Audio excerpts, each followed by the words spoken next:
presenting by Deep Music.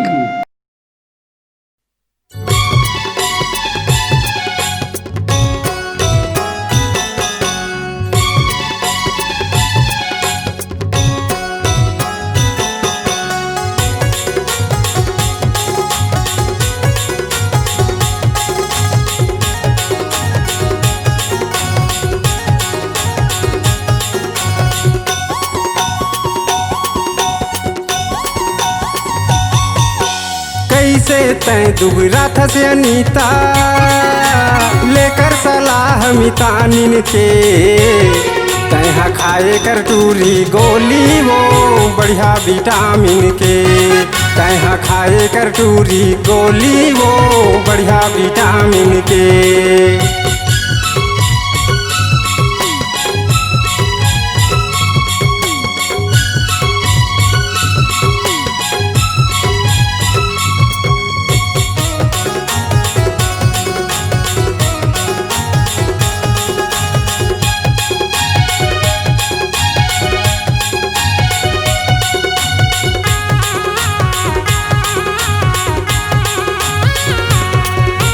फूले फूले पहली गाल दिखे तो दिखे जवानी गुदाल चंदा बरोबर वो चेहरा चमके देखे मलाली पताल।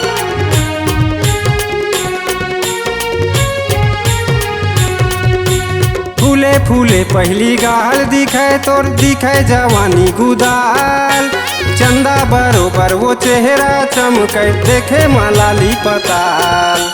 चंदा बरोबर वो चेहरा चमके देखे मलाली पताल।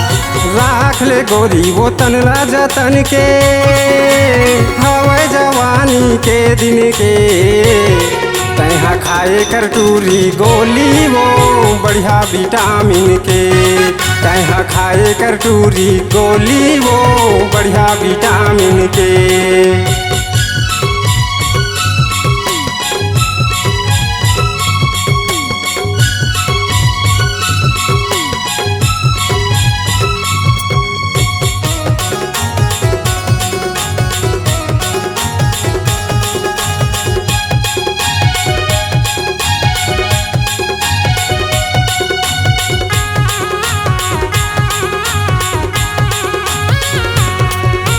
काजू किशमिश खाए कर वो खाए कर पाके अनार ज्यादा बूता झन करबे रे गोरी पर जाबे नहीं ते बीमार।